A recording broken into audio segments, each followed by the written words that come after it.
बिस्मिल्लाहिर्रहमानिर्रहीम। अस्सलाम वालेकुम। मैं हूं ज़ोबी आरिफ। आप देख रहे हैं मेरा यूट्यूब चैनल जी फूड सीक्रेट्स और मैं आज लेकर आई हूं आप सबके लिए एक स्पेशल रेसिपी। शायद इससे पहले आपने ये रेसिपी ना देखी हो, तो इसलिए आपने आज की वीडियो को स्किप नहीं करना है, वीडियो को एंड तक लाजमी देखना है।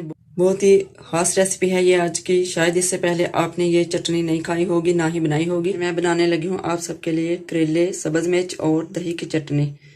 यकीनन आप करेले का नाम सुनकर बहुत ही हैरान हो गए होंगे कि करेले और दही की चटनी कैसे खाई जा सकती है। हाँ जी, वाकई ये बहुत कड़वे होते हैं। इसकी चटनी खाना बहुत ही मुश्किल होता है, लेकिन ये इसका एक बहुत अच्छा फ़ायदा है। करेले और सब्ज़ मिर्च की चटनी बनाने से पहले मेरी आप सबसे रिक्वेस्ट है कि जिन लोगों ने अभी तक मेरे चैनल को सब्सक्राइब नहीं किया, वह प्लीज़ जल्दी से चैनल के सब्सक्राइब बटन पर क्लिक करके चैनल को सब्सक्राइब कर ले।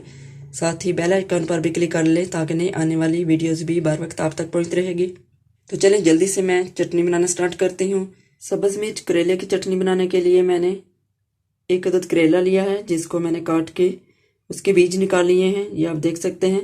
और 2 अदद सब्ज़ मिर्च ली हैं छोटी वाली, और साथ में 2 से 3 खाने के चम्मच मैंने दही ली है, तकरीबन आधी प्याली कह सकते हैं आप।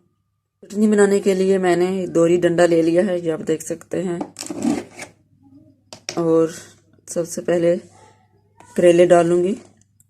एक अदद करेला जो लिया था उसके मैंने छोटे पीस बना लिए थे,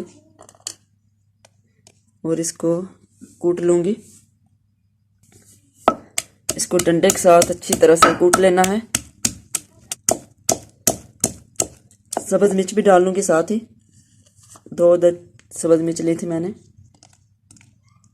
नमक डाल लूंगी। नमक हस्बे ज़रूर डालना है, मैंने ½ टीस्पून डाला है।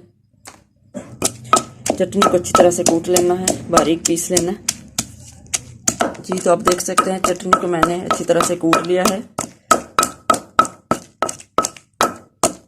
और इतना ही काफ़ी है, इससे ज़्यादा नहीं पीसना आपने। ये देख सकते हैं। इसे हुए करेले और सब्ज़ मिर्च में आप दही शामिल कर लूँगे। दही जैसा कि मैंने आपको बताया 3 खाने के चम्मच मैंने लिए। अब दही को चटनी में मिक्स कर लेते हैं,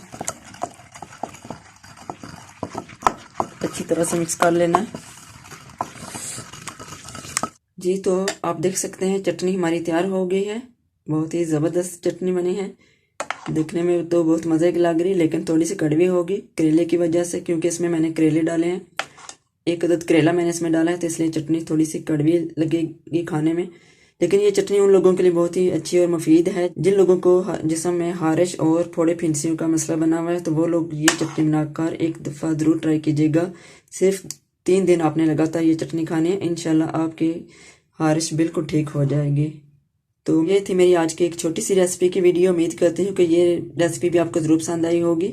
वीडियो अच्छी लगे तो इसको लाइक और शेयर ज़रूर करना है। चैनल को सब्सक्राइब नहीं किया हो तो जल्दी से चैनल के सब्सक्राइब बटन पर भी क्लिक कर लें, और साथ ही बेल आइकन पर भी क्लिक कर लें ताकि मेरी नई आने वाली हर वीडियो बर वक्त आप तक पहुँचती रहे। अब मैं इजाज़त चाहूँगी आप सबसे। अपना बहुत सा ख्याल रखिएगा, दुआ में याद रखिएगा। अल्लाह हाफिज़।